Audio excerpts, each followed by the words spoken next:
Hello hi అందరికీ నమస్తే. నా పేరు గణేష్ వాల్మీకి, మాది ఉమ్మడి వరంగల్ జిల్లా. మరి మన వీడియోలో ఈరోజు ఎలక్ట్రాన్ ఓటింగ్ మిషన్ హ్యాకింగ్కు గురవుతుందా, దాన్ని ట్యాంపరింగ్ చేయవచ్చా, ఈవీఎంల మీద సుప్రీంకోర్టు ఇచ్చిన తీర్పులేంది, మరి ఆరోపణలు చేసే వ్యక్తులు ఆ తీర్పును ఎందుకు పాటిస్తలేరు, ఇలాంటి అంశాలతో మన వీడియో ఉంటుంది.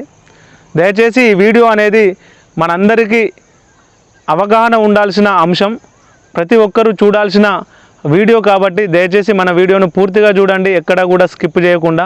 ఈ వీడియో కనుక మీకు నచ్చినట్లయితే మీకు తెలిసిన వారికి షేర్ చేయండి. కొత్తగా చూసేవారు మన ఛానల్ని సబ్స్క్రైబ్ చేసుకోండి. వీడియో నచ్చితే లైక్ చేయండి. మరి మన వీడియోలోకి వెళ్ళేది ఉంటే ఎలన్ మాస్క్. మరి ఎలన్ మాస్క్ అనే పేరు ఎంతమందికి తెలుసో కామెంట్ రూపంలో పెట్టండి. మరి ఎలన్ మాస్క్ అనే వ్యక్తి ప్రపంచ ధనవంతులలో ఒకరిగా ఉన్నారు. అతడు ప్రైవేటు అంతరిక్ష కేంద్రాన్ని కూడా కలిగి ఉన్నాడు. మొన్న ట్విట్టర్ను కూడా కొనుగోలు చేశాడు. ప్రస్తుతం దాన్ని ఎక్స్ పేరుతో దాన్ని పిలవడం జరుగుతుంది.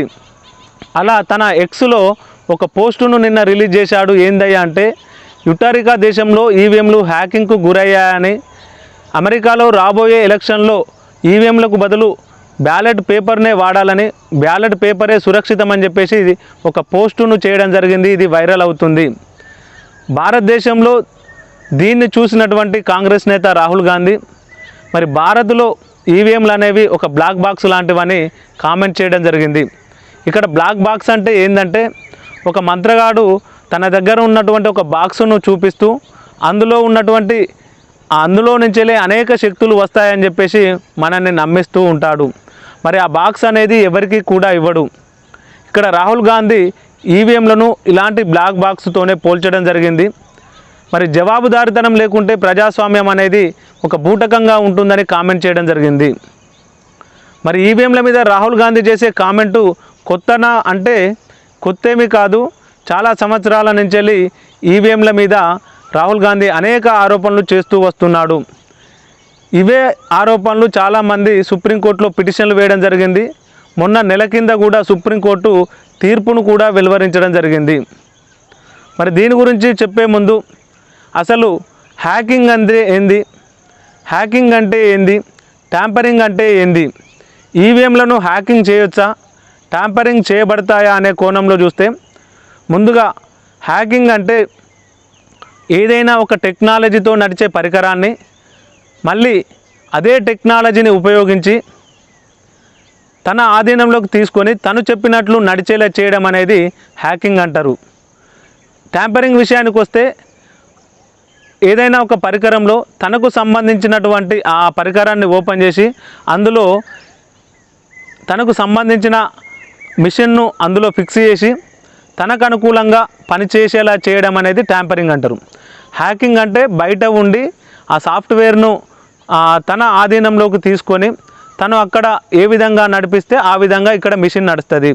ట్యాంపరింగ్ మాత్రం డైరెక్ట్ ఒక పరికరాన్ని తీసుకొచ్చి ఆ మిషన్లో పెడతాడు, ఆయన బయటికి పోతాడు. అలా ఆటోమేటిక్గా ఈయన పెట్టిన మిషన్ ఉంటుంది కాబట్టి ఈయన ఎట్లా మిషన్ను తయారు చేసిండో ఆ మిషన్ ప్రకారం నడుస్తుంది. మరి హ్యాకింగ్ చేయాలంటే ఏంటంటే నెట్వర్క్ కనెక్షన్ అనేది ఉండాలి. మరి ఈ మన భారతదేశంలో వాడే ఈవీఎంలకు నెట్వర్క్ అనేది వాడరు, వైఫై అనేది వాడరు. డైరెక్టు మనం ఓట్లు వేయడానికి ఒక మిషన్ ఉంటుంది, దాన్ని బ్యాలెట్ యూనిట్ అంటారు. దాంట్లో అభ్యర్థుల పేర్లు గుర్తులు ఉంటాయి. దాన్ని కనెక్షన్ వైర్ అనేది ఆ రూమ్లో ఉన్నటువంటి రిటర్నింగ్ ఆఫీసర్ దగ్గర ఉంటుంది, దాన్ని కంట్రోల్ యూనిట్ అంటారు. అక్కడ రిటర్నింగ్ అధికారి కంట్రోల్ యూనిట్లో బటన్ ఒత్తగానే ఈ బ్యాలెట్ యూనిట్లు అంటే మనం ఓటేసే దగ్గర లైట్లు వెలుగుతాయి. ఎవరైతే ఒక వ్యక్తి ఓటు వేయడానికి పోతాడో ఆ ఓటు గుర్తు మీద గుర్తు నొక్కగానే, బటన్ ప్రెస్ చేయగానే ఆటోమేటిక్గా ఓటింగ్ పూర్తి కాగానే మరి అక్కడ లైట్లు అనేవి ఆఫ్ అవుతాయి. మళ్ళీ రిటర్నింగ్ అధికారి తన అక్కడ బటన్ ఆన్ చేస్తేనే మళ్ళీ కొత్త ఓటు వేయడానికి ఆస్కారం ఉంటుంది. సో ఇంత పకడ్బందీ వ్యవస్థ ఉంటుంది. మరి ఎక్కడ కూడా ఇక్కడ వైఫై నెట్వర్క్ అని వాడరు కాబట్టి హ్యాకింగ్ చేయడం అనేది చాలా కష్టం. లేకుంటే అందులో ఉన్నటువంటి సాఫ్ట్వేర్ను హ్యాక్ చేయాలంటే సాఫ్ట్వేర్కు సంబంధించినటువంటి కొంచెం అప్డేట్స్ రావాలి, దాన్ని కొంత మాన్యువల్గా కూడా హ్యాక్ చేయాలి. మరి కట్టుదిట్టమైన భద్రత ఉన్నటువంటి స్ట్రాంగ్ రూమ్ల వద్ద కట్టుదిట్టమైన భద్రత ఉంటుంది. సిఆర్పి కమాండోలు భద్రత పర్యవేక్షిస్తారు. మరి అలాంటి సందర్భంలో ఆ మిషన్ దగ్గరికి పోవడం కూడా ఇంపాసిబుల్. ఇక ట్యాంపరింగ్ అంటే మనం చూసుకున్నట్లు ఆ మిషన్ ఓపెన్ చేసి అందులో ఆయనకు సంబంధించిన పరికరాన్ని పెట్టాలి. ఇది అత్యంత ఇంపాసిబుల్ అయిన అంశం. ఎందుకంటే మన భారతదేశంలో ఈవీఎంలు అనేది కొన్ని వేల సంఖ్యలో ఉంటాయి. ప్రతి మిషన్లో ఈ పరికరం అమర్చాలంటే ఒకరిద్దరి వల్ల అయ్యే పని కాదు, కొన్ని వేల మంది పని చేయాలి. కొన్ని వేల మంది పని చేసినప్పుడు అది ఏ విధంగా జరుగుతుందో ఒకసారి ఊహించుకోండి. అంటే హ్యాకింగ్ అయినా ట్యాంపరింగ్ అయినా ఈ విధంగా జరుగుతుంది. మరి భారతదేశంలో ఇవి జరగడానికి చాలా తక్కువ స్కోప్ ఉంటాయి. ఎందుకంటే భారతదేశంలోని ఎన్నికలు చాలా పకడ్బందీగా నిర్వహిస్తారు. ఎలక్షన్ రూమ్లో ఎలక్షన్ ఏజెంట్ల ముందే మన ఈవీఎంలను సీల్ ఓపెన్ చేస్తారు. ఎలక్షన్ ఏజెంట్ల ముందే సీల్ వేయడం జరుగుతుంది. స్ట్రాంగ్ రూమ్లో భద్రపరిచేటప్పుడు అభ్యర్థుల ముందే సీల్ వేసి భద్రపరుస్తారు. అభ్యర్థుల ముందే సీల్ తీసి వాటిని కౌంటింగ్ అనేది చేస్తారు. మరి అనేక ఆరోపణలు వచ్చిన సందర్భంలో మధ్యలో వీవీప్యాట్లను కూడా పెట్టడం జరిగింది. వీవీప్యాట్లు అంటే ఓటు వేయగానే ఒక పక్కమంటే బాక్స్ ఉంటుంది, అందులో ఒక స్లిప్ వస్తుంది. ఆ స్లిప్ ఏ గుర్తుకు వేసినాం అనేది అందులో కనబడుతుంది. 6 సెకండ్ల పాటు ఆ స్లిప్ కనబడి 6 సెకండ్ల తర్వాత ఆటోమేటిక్గా కట్ అయ్యి అందులో పడిపోతుంది. సో ఇది కూడా వెసులుబాటు పెట్టడం జరిగింది. మరి ఇంత పకడ్బందీ చర్యలు ఉన్న మన భారతదేశంలో ఈవీఎంల మీద హ్యాకింగ్కు గురయ్యాయని, ట్యాంపరింగ్ చేశారని ఆరోపణలు వస్తున్నాయి. మరి ఆరోపణలు ఎందుకు వస్తున్నాయో చూసే ముందు సుప్రీంకోర్టు తీర్పు ఏమిచ్చింది, పిటిషన్లు ఏం పెట్టారు, సుప్రీంకోర్టు ఏం తీర్పులు ఇచ్చిందో ఒకసారి చూస్తే, సుప్రీంకోర్టులో అనేకమైన పిటిషన్లు వేయడం జరిగింది, వందల రకాల పిటిషన్లు వేయడం జరిగింది. భారతదేశంలో ఎలక్షన్ కమిషన్ పాత్ర మించి మొదలు పెడితే ప్రతి దాని మీద అనుమానం వ్యక్తపరుస్తూ అనేక పిటిషన్లు వేయడం జరిగింది. అయితే దీంట్లో భాగంగా వీవీప్యాట్ స్లిప్లను కూడా 100కు 100% లెక్కించాలి. అప్పుడు మిషన్లో ఏ పార్టీకి ఎన్ని ఓట్లు పడ్డాయో వీవీప్యాట్ స్లిప్లలో ఏ పార్టీకి ఎన్ని స్లిప్పులు వచ్చాయో లెక్క పెడితే క్లారిటీ వస్తుంది, కన్ఫ్యూజన్ లేకుండా ఉంటుందని చెప్పేసి పిటిషన్లు వేయడం జరిగింది. అదేవిధంగా ఆ స్లిప్పు ఏదైతే మనం ఏ గుర్తుకు వేసామో స్లిప్పు అనేది అది ఆ ఓటర్కి ఇవ్వాలని చెప్పేసి కూడా పిటిషన్ వేయడం జరిగింది. మరి దీని మీద విచారణ చేపట్టిన సుప్రీంకోర్టు ఎలక్షన్ కమిషను దీని మీద వివరణ ఇవ్వాలని కోరగా 100% స్లిప్పులు లెక్కియడం సాధ్యపడుతుంది, కానీ ఈవీఎంలు అనేవి చాలా పారదర్శకంగా పనిచేస్తాయి, వాటి మీద ఎటువంటి అనుమానం ఉండాల్సిన అవసరం లేదు. కాబట్టి ఈ వీవీప్యాట్ స్లిప్పులను లెక్కిస్తూ సమయాభావం కానీ లేకుంటే ఇబ్బందులు గురి కాకుండా ఉండాలంటే ఇబ్బందులు తలెత్తుతాయి. అంటే లెక్కించడంలో ప్రతి స్లిప్పును లెక్కించడంలో కొంత ఇబ్బందులు తలెత్తుతాయి. ఈవీఎంలు పారదర్శకంగా ఉన్నాయి కాబట్టి వీవీప్యాట్ స్లిప్పులను 100% లెక్కించాల్సిన అవసరం లేదని ఎలక్షన్ కమిషను సుప్రీంకోర్టుకు తెలిపింది. అదేవిధంగా వీవీప్యాట్ స్లిప్పులను అంటే ఒక వ్యక్తి ఓటేసిన తర్వాత ఆ వ్యక్తి వేసిన గుర్తుకు సంబంధించిన స్లిప్ ఏదైతే వస్తుందో దాన్ని అదే ఆ ఓటర్కి ఇచ్చినట్లయితే మరి అతని రక్షణ లేకుండా పోతుంది. ఎందుకంటే బయటకు వచ్చిన తర్వాత వానికి 100-200 ఇచ్చి ఉంటారు మా పార్టీకి ఓటేయమని. వాళ్ళు అడుగుతారు, అరే నీ స్లిప్ ఏదో చూపెట్టరా, నువ్వు మా పార్టీకి వేసినవా లేదా అని అడుగుతారు. మరి అది ఆయన దగ్గర ఉన్నప్పుడు ఖచ్చితంగా చూపించాల్సి వస్తుంది. చూపించకుండా కొడతారు, చూపించిన తర్వాత వీళ్ళ పార్టీకి సంబంధించిన గుర్తు లేకుండా కొడతారు. సో ఆయన ఒక్కోసారి ప్రాణాలకు కూడా నష్టం. అంటే వాళ్ళ భద్రతకు సంబంధించిన అంశం కాబట్టి వీవీప్యాట్ స్లిప్పులను ఓటరుకు ఇవ్వలేమని చెప్పేసి ఎలక్షన్ కమిషను సుప్రీంకోర్టుకు తెలిపింది. దీన్ని సమర్థించినటువంటి సుప్రీంకోర్టు ఈవీఎంలు అనేవి చాలా పారదర్శకంగా ఉన్నాయి, వాటి మీద ఎవరు కూడా అనుమానం వ్యక్తపరచాల్సిన అవసరం లేదు. అలాగే వీవీప్యాట్లను ఓటర్లకు ఇవ్వడం కూడా భద్రతా కారణాల దృష్ట్యా ఇవ్వడం జరగదు. అదేవిధంగా వీవీప్యాట్ స్లిప్పులను 100% లెక్కించాల్సిన పని లేదని చెప్పి తీర్పునిచ్చింది. దాంతోపాటు కొన్ని సూచనలు కూడా చేసింది. ఒకవేళ ఎలక్షన్ కమిషన్కు సూచనలు చేసింది ఏంటిదంటే వీవీప్యాట్ స్లిప్పులను 45 రోజుల పాటు భద్రపరచాలి. ఎవరైనా 2-3 స్థానాల్లో ఉన్నటువంటి వ్యక్తులు తమ ఎలక్షన్లో జరిగినటువంటి ఈవీఎంల మీద ఏమైనా అభ్యంతరాలు తెలుపుతూ దరఖాస్తు చేసుకుంటే, అంటే రిజల్ట్ వచ్చిన వారం రోజుల్లో దరఖాస్తు చేసుకుంటే వెరిఫికేషన్ అనేది చేయాలి. అప్పుడు ఆ స్లిప్పులను లెక్కించే పాత్ర కూడా ఉండాలి. మరి ఈ వెరిఫికేషన్కి అయ్యే ఖర్చంతా కూడా ఎవరైతే దరఖాస్తు చేసుకుంటారో ఆ అభ్యర్థే భరించాలి. మరి వెరిఫికేషన్ చేసిన తర్వాత నిజంగానే ఈవీఎంలు ట్యాంపరింగ్కు గురయ్యాయి అని తెలిస్తే అతడు పెట్టిన డబ్బులన్నీ అతనికి తిరిగి ఇవ్వాలి. దాని తర్వాత చట్టపరమైన చర్యలు అనేవి విచారణ ఉంటుంది, దానిపైన చర్యలు ఉంటాయని చెప్పేసి సుప్రీంకోర్టు ఎలక్షన్ కమిషన్కు మరియు పిటిషన్దారులకు సూచనలు చేయడం జరిగింది. మరి భారతదేశంలో ఈవీఎంలు హ్యాకింగ్కు గురయ్యాయని, ట్యాంపరింగ్కు గురయ్యాయని అన్ని పార్టీలు చెప్తున్నాయి. మరి అసలు ఏ పార్టీ చెప్తుంది ఒక్కసారి ఆలోచిస్తుంది. బీజేపీ ఈవీఎంల ద్వారా బీజేపీ ఓడిపోయినప్పుడు బీజేపీ కూడా ఎలిగేషన్ చేసింది ఈవీఎంలు అనేవి హ్యాకింగ్కు గురవుతాయి, ట్యాంపరింగ్ చేశారని. మరి కాంగ్రెస్ పార్టీ ప్రజెంట్ ఓడిపోతూ వస్తుంది కాబట్టి కాంగ్రెస్ పార్టీ గత కొంతకాలంగా ఈవీఎంలో హ్యాకింగ్ చేస్తున్నారు, ట్యాంపరింగ్ చేస్తున్నారని ఆరోపణలు చేస్తూ వస్తున్నారు.